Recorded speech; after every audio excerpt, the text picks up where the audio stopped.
Steelers fans, you could win a trip to Super Bowl 55 and a new 2021 F-150. The official truck of the Pittsburgh Steelers, sponsored by Neighborhood Ford Store. Rules and regulations are on the entry page, and remember, this contest is a twofer. Scroll down the page after you voted for the super fan of your choice and enter to win that truck. Visit FordHallOfFans.com/football. Welcome back. Bob Pompeani, Andrew Fillipponi. Andrew, I'm going to go right to the lines because a lot of people want to talk. We'll get to it. Don is first on line 3. Hello, Don. Hey, Don. Hey, Bob. How you doing? Good, thanks. First time call this year, and I'm glad Huggy's back. And you called it when you said the goalie was number one tonight, and he did. He showed that he can do it. And I like everybody that scored tonight. So good win for the Penguins. Yeah, it was good considering where they were down and what they were looking at against a very good team. And Andrew, you and I both thought Tristan Jarry should be in goal, and I still felt that way today.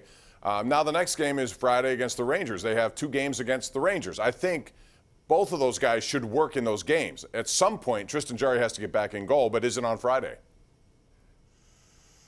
Well, it should be for me, but I guess, I went into this season thinking that one of the key developing points for the Penguins, if they were going to materialize and turn into a Stanley Cup champion, is that Tristan Jarry was going to take a leap from goalie that got red hot over 20 or 30 games last year, Bob, and really proved to be one of these, up-and-coming elite goaltenders in the NHL.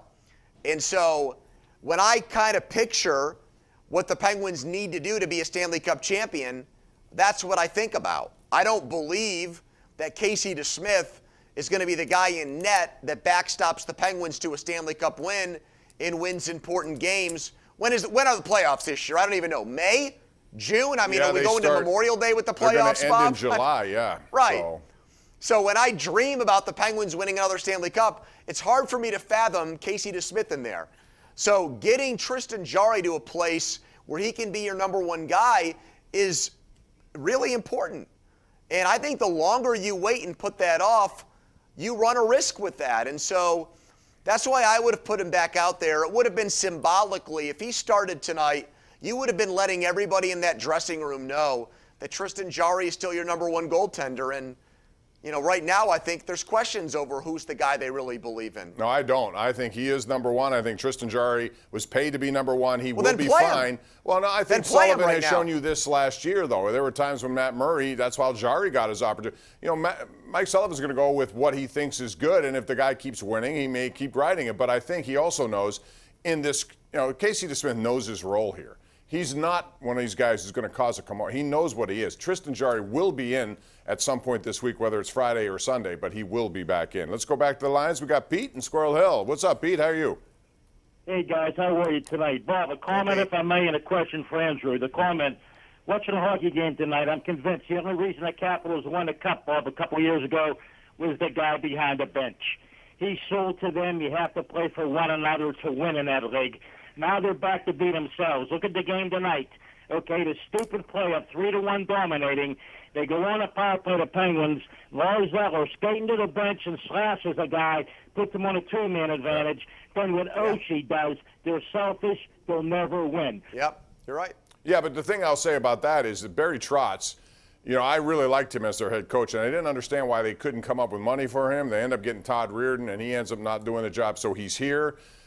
The thing about it is Trotz was underappreciated in Washington, in my opinion, Andrew, and they should have stepped up, and they didn't. And he goes to the Islanders, and he's made a difference there. Well, the problem was, not to get into, Washington Capitals history too much, but, they let him go into that Stanley Cup winning year as a lame duck coach. And they said, prove it to us. And he did. And he said, you know what, the heck with you guys. I'll go get a paycheck from somebody else. He was a free agent. He was free to make his own decision. And that was what happened there. Washington took that risk when they brought him back with that last year on his contract. So I don't blame him for that. I would have had hurt feelings too. And shame on the Capitals for not backing up the Brinks truck to say, we're sorry. You want us to Stanley Cup. Here's all the money in the world you want to be our head coach. Reardon wasn't the guy. Bob, how many teams has Laviolette coached at this point? Do I have enough fingers on these two hands? Every time there's an opening, he gets a job, and that's how it works. But I hope that works out for me, Bob. I hope I'm a Peter Laviolette. I hope every time there's an opening and I get fired, you're not going to get fired. Like so me. You don't have to worry about that. You're a lifer. At least that's what I think you are here. So anyway, they had the opportunity. They got knocked out, remember, by the Penguins in some very difficult series. And I don't think you could hold that against Barry Trotz at the time. And so they waited, and you're right. They allowed him to be in that position, and then he took advantage, although I still think they could have retained him if they wanted to. Let's go to line one. It's Tony in the Hill District. Tony, welcome to the Sports Call. Hey, how you doing, Bob? How you guys doing? We're good. I know the game is done and over with, but I want to ask you a question. Why would the Steelers double team Myles Garrett so late in the game? Now, if they would have double teamed him in the beginning, the fact that they got it wouldn't have happened. So I'm wondering, like, why would they do that? And two, Josh Daniels from the Patriots contract is up this year. Do you think he'll be a good addition for the Steelers for offensive coach? I don't think they're going to do that. I think Josh McDaniels has been around. He tried to be head coach. He went back to where he was most successful. No, Andrew, I don't think that's going to happen. I don't remember what he's talking about there, Tony, with regard to Myles Garrett. Specifically, was there a play he brought up there? Do you know what he's talking about? He's saying that they should have double teamed the whole game. I mean, to me, that's minutia.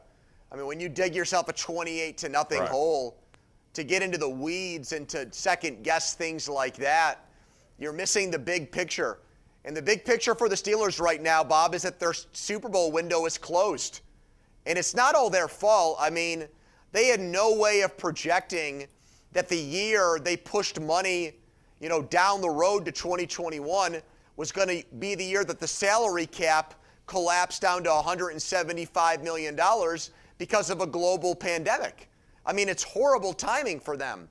But that is the reality of things. And because of that, I think they're going to have an impossible time putting a Super Bowl caliber team on the field next year. They're not even in the same class as the Chiefs. And it took me a long time to come to that conclusion.